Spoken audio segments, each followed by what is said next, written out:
இந்த economic survey 2026 பொதுவாக budget தாக்கல் ஆகிறதுக்கு முன்னாடி இந்த சர்வே ரிப்போர்ட்டை வெளியிடுவாங்கல்ல. இதில் என்னென்ன சொல்லியிருக்காங்கன்னு பார்த்தீங்கன்னா ஹைலைட்டான 2 விஷயங்கள். அதில் ஒன்று, நம்ம நாட்டோட எக்கானமி இருக்குல்ல, இது 6.8% ஆரம்பித்து 7.2 வரைக்கும் மேலே போகுன்றாங்க ஃபினான்ஷியல் இயர் 2027. ரைட்டு, நல்ல விஷயம். ஒரு பக்கம் ப்ளஸ்ஸை பார்த்துருமா, அடுத்த மைனஸை சொல்லிடுறேன். நம்ம நாட்டோட இன்ஃப்ளேஷன் ரேட் இருக்குல்ல, பணவீக்கம், இது 2026 நிதியாண்டில் இருந்ததை விட 2027 நிதியாண்டில் அதிகரிக்குன்னு சொல்கிறாங்க. அப்படின்னா என்ன ப்ரோ, ரெண்டுமே பாசிட்டிவ் அவுட்கம்மான்னு கேட்டிங்கன்னா மக்களை தெளிவாக புரிஞ்சுக்குங்க. நாம் க்ரோத் இப்படி இருக்குன்னு எஸ்டிமேட் பண்ணிடலாம். ஆனால் அந்த எஸ்டிமேட் பண்ண க்ரோத்தை அச்சீவ் பண்ணணும்னாக்கா அந்தளவுக்கு இங்கே அவுட்கம்மை காட்டணும், ஜிடிபியில் மேலே கொண்டு வரணும். அது சாதாரண விஷயமே இல்லை, அதுக்கு பயங்கரமாக பாடுபோறோம் நம்ம. ஒன்று, ஸோ இதை நம்ம மெயின்டைன் பண்ணதே கஷ்டம் அச்சீவ் பண்ணுறதுக்கு. ரெண்டாவது, இன்ஃப்ளேஷன் ஒரு நாட்டுக்கு பெருசாக தலைவிரிச்சு ஆடவே கூடாது. உதாரணத்துக்கு, போன மாதம் 1 கிலோ அரிசியை நீங்கள் 50 ரூபா கொடுத்து வாங்கியிருப்பீங்க. இந்த மாதம் 100 ரூபா கொடுத்தா தான் 1 கிலோ அரிசி கிடைக்கும்னாக்கா அதுதான் இன்ஃப்ளேஷன்.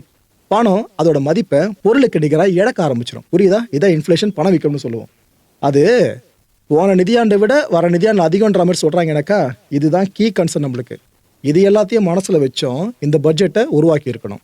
ஓகே, ருப்பி, நாம் டாலர் வேல்யூ பற்றி அதிகமாக பேசியிருக்கோம், ஆனால் ருப்பியை பெருசாக கவனிச்சிருக்கோமா? ருப்பி சம்மடி வாங்கிட்டு இருக்க மக்களே, அது எத்தனை பேர் கவனிக்கிறீங்கன்னு தெரியல.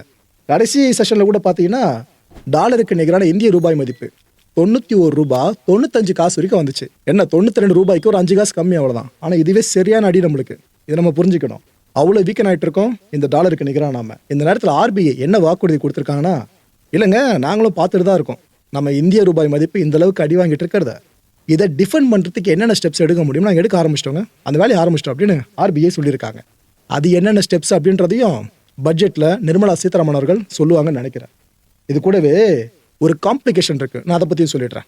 அதாவது நம்ம நாட்டோட க்ரோத்தை பற்றி பாசிட்டிவான விஷயங்கள் வந்தாலும் இன்னொரு பக்கம் நெகட்டிவான செய்தியாக இந்திய ரூபாய் மதிப்பு கீழே அடி வாங்கிட்டு இருக்கின்ற விஷயமும் கேட்டுக்கிட்டு இருக்கோமா. இதை பேலன்ஸ் பண்ணணும். நம்ம நாடு க்ரோத்தை நோக்கி போகுதுன்னு சொல்லிட்டே இருந்துட்டு ப்ரோபகண்டா பண்ணிட்டு பின்னாடி காசு இந்த ருப்பி அடி வாங்கிட்டு இருக்குன்னு வைங்க, அது உண்மையான க்ரோத்தெல்லாம் கிடையாது. ஸோ இதை பேலன்ஸ் பண்ணணும். நம்ம இந்தியன் கரன்சியும் வெயிட்டாக மேலே போகணும், க்ரோத்தும் கூடயே மேலே வரணும். இதை மெயின்டைன் பண்ணுறதா ரொம்ப ரொம்ப கஷ்டம் மக்களே. அமெரிக்காவில் பண்ணுறாங்க பார்த்தீங்களா, அவங்க டாலருக்கு இணையாக க்ரோத்தை கொண்டு போகிறது, அதுமாரி பண்ணி கொண்டு வரணும். இதை நம்ம பண்ணிட்டாலே ஓகே, சூப்பராக இருக்கும். பட்ஜெட்டில் இது சார்ந்து என்ன முடிவுகள் அறிவிக்க போகிறாங்கன்றதான் பெரிய எதிர்பார்ப்பாக இருக்குது.